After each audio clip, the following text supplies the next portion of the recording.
दोस्तों आज हम डिफरेंसेस देखेंगे एक पुअर माइंडसेट और रिच माइंडसेट के बीच में। इसके लिए मैंने 3 बुक्स का सहारा लिया है, rich dad poor dad, 7 habits of highly effective people और द ई मिथ रिविजिटेड। दोस्तों सबसे पहला डिफरेंस एक पुअर माइंडसेट और एक रिच माइंडसेट वाले लोगों में ये है कि रिच माइंडसेट वाले लोग सबसे पहले अपने लिए एसेट्स बनाते हैं जो उनको हर महीने पैसे लाके दें और उसके बाद सारी कंफर्ट की चीजें खरीदते हैं। लेकिन गरीब माइंडसेट वाले लोग दिखावे के लिए, शो के लिए सारी यूजलेस चीजें खरीद लेते हैं और उसके बाद उनके पास पैसे ही नहीं बचते कहीं अच्छी जगह इन्वेस्ट करने के लिए और वो पूरी जिंदगी गरीब ही रह जाते हैं। इसका मैं एक रियल लाइफ एग्जाम्पल देना चाहता हूँ। कॉलेज टाइम में मैं एक कॉलोनी में रहता था जहाँ पर 6 या 7 घर थे। वो सारे के सारे बहुत ही अच्छे तरीके से डिजाइन करे गए थे, काफी खूबसूरत। उन सब घरों में से सिर्फ एक घर इनकम्प्लीट था और वो एक बिजनेसमैन का था। बाकी सारे घर डॉक्टर्स, इंजीनियर्स और प्रोफेसर के थे। जहाँ पे मैं रहता था वहाँ पे सिर्फ अंकल और आंटी थे और वो दोनों प्राइवेट यूनिवर्सिटी से रिटायर्ड थे एज अ प्रोफेसर और इसीलिए उन्हें कोई पेंशन भी नहीं मिलती थी। जब मैं पहली बार उनके घर गया था तो मुझे लगा था वो बहुत ज्यादा रिच हैं। उनकी कार से लेके इंटीरियर डिजाइनिंग, फर्नीचर, हर चीज परफेक्ट थी। मैं उनके फर्स्ट फ्लोर में एक रूम में रहता था। मैंने बहुत बार नोटिस किया कि अंकल और आंटी की बहस होती थी पैसों के रिगार्डिंग। कोई भी एक्सेस खर्चा उनके बीच में टेंशन क्रिएट कर देता था। एक बार मैं अंकल के साथ उनकी बालकनी में बैठा हुआ था तो मैंने उनसे कहा कि आपके साथ वाले पड़ोसी ने शायद अपना घर कंप्लीट नहीं किया। तो इस पर उन्होंने कहा, हाँ बहुत कंजूस है, कार भी नॉर्मल सी रखी है, एक ही फ्लोर बनाया है, इनकी वजह से हमारी कॉलोनी अच्छी भी नहीं लगती, पता नहीं पैसे खर्चते ही नहीं। थोड़े महीनों के बाद मैं वहां से शिफ्ट हो गया था तो एक बार मुझे अंकल का कॉल आया और उन्होंने कहा कि अगर आपका कोई फ्रेंड है पीजी के लिए तो हमारे पास यहाँ पे वैकेंसी है, आप रेकमेंड कर दीजिएगा। मैंने कहा ओके अंकल। लेकिन मुझे ये बात अजीब लगी कि उन्होंने अगले ही दिन मुझे दोबारा कॉल कर दिया और उन्होंने मुझसे कहा कि क्या आपने किसी फ्रेंड से पूछा? तो मैंने कहा हाँ, लेकिन वो कह रहे हैं कि आपका पीजी काफी कॉस्टली है। तो उन्होंने कहा कि वो तो होगा ही, हम इतनी फैसिलिटीज जो प्रोवाइड कर रहे हैं। और फिर नेक्स्ट डे उनकी दोबारा कॉल आ गई और उन्होंने मुझसे कहा कि हम अपना प्राइस कम करने के लिए तैयार हैं, आप उन्हें यहाँ पे भेज दीजिए। लेकिन एक्चुअल में मेरे फ्रेंड्स के लिए वो प्राइस भी ज्यादा था और वो वहां नहीं गए। जब मैंने ये पूरी स्टोरी को रिच डैड पुअर डैड की थ्योरी के साथ कंपेयर किया तो मैंने ऑब्जर्व किया कि 1 सिर्फ वहाँ पे एक बिजनेसमैन का ही घर था जिसका एक फ्लोर बना हुआ था और 1-1.5 साल के बाद वो ही घर उस पूरी कॉलोनी में सबसे बड़ा था। उन्होंने 3 फ्लोर्स बना दिए थे और वो बहुत ही सुंदर बनाया था। सेकंड, अंकल ने होंडा सिटी रखी हुई थी लेकिन वो ट्रेवल स्कूटर में करते थे। हो सकता है वो अपने पैसे बचाने के लिए करते हों, लेकिन मैं ये जानता था कि बाहर से बेशक वो बहुत अमीर दिख रहे हों, अंदर से उन्हें पैसों की कमी थी जिसकी वजह से उनके और उनके वाइफ के बीच में बहस भी होती थी। और दोस्तों पुअर मेंटालिटी वाले लोग ऐसी ही गलतियां करते हैं। सैलरी 15,000 होगी लेकिन आईफोन 50,000 का ले लेंगे। जितनी रिक्वायरमेंट है उससे बहुत बड़ी गाड़ी लोन पे ले लेंगे। 10-10 हजार की जीन्स ले लेंगे, शूज ले लेंगे। लेकिन अमीर मेंटालिटी वाले लोग इस चीज को एक्चुअल में कैलकुलेट करते हैं कि कोई भी प्रोडक्ट उन्हें कितनी वैल्यू प्रोवाइड कर सकता है और तभी उसके लिए पे करते हैं। नेक्स्ट पॉइंट कहता है कि अमीर मेंटालिटी वाले लोग सबसे पहले खुद को पे करते हैं, उसके बाद किसी और को। आप में से बहुत सारे लोगों ने रिच डैड पुअर डैड पढ़ी होगी लेकिन बहुत कम लोग रॉबर्ट और उनकी वाइफ किम कियोसाकी की एक्चुअल स्टोरी जानते हैं। इन दोनों की शादी से पहले रॉबर्ट बहुत ज्यादा उधार पर थे। ये दोनों चाहते थे कि अपनी लाइफ को इम्प्रूव करें लेकिन इनकी मंथली सैलरी से ज्यादा इनकी मंथली लोन इंस्टॉलमेंट्स थी जो इन्हें देनी पड़ती थी। लेकिन रॉबर्ट को अपने रिच डैड के सारे प्रिंसिपल्स याद थे जिन्होंने कहा था कि अपने आप को सबसे पहले पे करो। इसीलिए रॉबर्ट कहते हैं कि हम अपनी सैलरी का 20% हमेशा सेव करते थे। फिर चाहे उधार वाले लोगों से जितना मर्जी प्रेशर क्यों ना आ रहा हो, उस प्रेशर को हम एज अ मोटिवेशन यूटिलाइज करते थे और एक्स्ट्रा काम करके इंस्टॉलमेंट्स के लिए पैसा इकट्ठा करते थे, क्योंकि ये जानते थे अगर ये पहले उधार देने लग जाएंगे और अपने लिए कुछ भी सेव नहीं करेंगे तो ये कभी भी अमीर नहीं बन पाएंगे। और बाद में इन्होंने अपने सेव करे हुए पैसों से ही बाकी इन्वेस्टमेंट्स करी और फाइनली मिलियनेयर बन गए। दोस्तों हम में से मैक्सिमम लोग ये गलती करते हैं। हम सोचते हैं कि हम पहले सारा अपना उधार चुकाएंगे और उसके बाद में सेविंग स्टार्ट करेंगे, या फिर हमारी सैलरी का जितना पोर्शन बचेगा हम उसके बाद सेविंग करेंगे। लेकिन ये सीक्वेंस बहुत मैटर करता है। इवन वॉरेन बफेट बोलते हैं कि पहले पैसे सेव करो और उसके बाद बाकी सारे खर्चे करो। आप मान के चलो कि आपकी सैलरी ही कम है और अपनी सैलरी का मिनिमम 20% हमेशा सेव करो। अब ऑब्वियसली सिर्फ सेविंग आपको अमीर नहीं बनाएगी, उसके बाद आपको उन पैसों को इन्वेस्ट भी करना पड़ेगा लॉजिकली, लेकिन ये फर्स्ट और नेसेसरी स्टेप है अमीरी की तरफ। नेक्स्ट पॉइंट कहता है कि अमीर मेंटालिटी वाले लोग अपने स्किल्स को पूरी जिंदगी भर इम्प्रूव करते रहते हैं। इसी प्रिंसिपल को 7 habits of highly effective people book में शार्पन द सॉ के नाम से बताया गया है।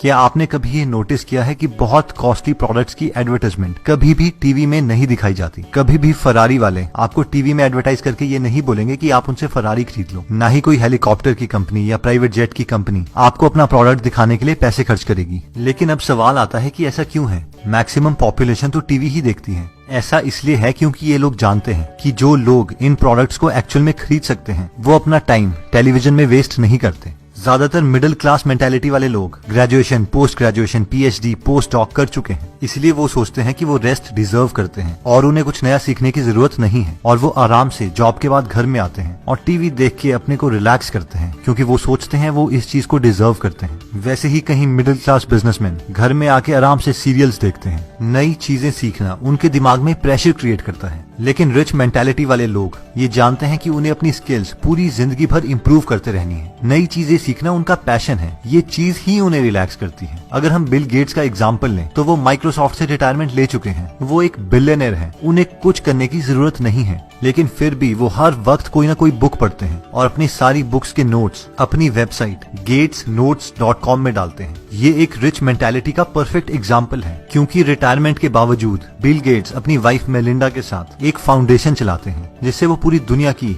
हेल्थ से रिलेटेड प्रॉब्लम्स में कंट्रीब्यूट कर रहे हैं। हम में से बहुत कम लोग जानते हैं, लेकिन इंडिया के हेल्थ प्रोग्राम्स में इनकी फाउंडेशन ने बहुत ज्यादा कंट्रीब्यूशन किया है। दोस्तों, नेक्स्ट पॉइंट कहता है कि आउटसोर्स। मैक्सिमम लोगों की जब जॉब लगती है तो उनकी ये मेंटालिटी होती है, भाई अब तो अपनी लाइफ सेट है, जिसका इनडायरेक्टली मतलब होता है कि मैं अब ग्रो नहीं करना चाहता, मैं इसी जॉब में रहूंगा। अब क्योंकि हम उसी जॉब में रहेंगे तो हमारी सैलरी सिर्फ इंक्रीमेंट और प्रमोशन से ही बहुत प्रिडिक्टेबल मैनर में ग्रो करेगी, जिसका मतलब ये है कि अब हम स्कार्सिटी माइंडसेट में आ जाएंगे, यानी पैसे बचाने के माइंडसेट में। हम हर चीज से पैसा बचाने की कोशिश करेंगे। बिजली का बिल कैसे बचाएं, खाने में पैसे कैसे बचाएं, पानी का बिल कैसे बचाएं, और बस पूरी जिंदगी इसी स्किल को इम्प्रूव करते रहेंगे। लेकिन अमीर माइंडसेट वाले लोग ये जानते हैं कि उनके पास 24 ही घंटे हैं और एक लिमिटेड विल पावर है, और अगर उन्हें ग्रो करना है तो उन्हें और लोगों की हेल्प लेनी पड़ेगी। इसीलिए वो अपने मैक्सिमम काम, जैसे कि खाना बनाना, कपड़े धोना, ड्राइव करना, इवन की ऑफिस के टेक्निकल काम, वो आउटसोर्स कर देते हैं और सिर्फ उन स्किल्स पे काम करते हैं जो बहुत रेयर और वैल्यूएबल हैं, ताकि वो और ज्यादा ग्रो कर पाए। इसके दो फायदे हैं, एक तो वो अपनी कंट्री की इकोनॉमी में बहुत कंट्रीब्यूट करते हैं, दूसरा इस प्रोसेस में बहुत सारे लोगों को जॉब दे देते हैं। लेकिन एक पुअर मेंटालिटी वाले लोग इन लोगों को देख के बहुत चिढ़ते हैं, यार ये तो बहुत स्टाइल मारते हैं, बिना नौकरों के तो ये काम नहीं करते। लेकिन रिच मेंटालिटी वाले लोगों के दिमाग में कुछ और ही चल रहा होता है। उनका मेन मकसद स्टाइल मारना नहीं, बल्कि अपने टाइम को बचाना होता है, जिसे गलत इंटरप्रेट किया जाता है। अब दोस्तों, इसका मतलब ये भी नहीं है कि आप सारे काम को आउटसोर्स कर दो और बाद में घर में बैठ के दोबारा से टीवी ही देखो। इसका मतलब सिर्फ ये है कि अगर आप ग्रो कर रहे हो और अगर आपको और लोगों की हेल्प चाहिए तो आप अपनी ग्रोथ को रोकोगे नहीं और हिचकिचाओगे नहीं, और इसीलिए कामों को आउटसोर्स कर दोगे। दोस्तों, नेक्स्ट पॉइंट कहता है कि think win win. Human psychology को समझने के लिए रिसर्चर्स ने एक एक्सपेरिमेंट किया। उन्होंने दो लोग जो एक दूसरे को नहीं जानते थे, उन्हें एक कमरे में बिठाया और टेबल पर $100 रख दिए।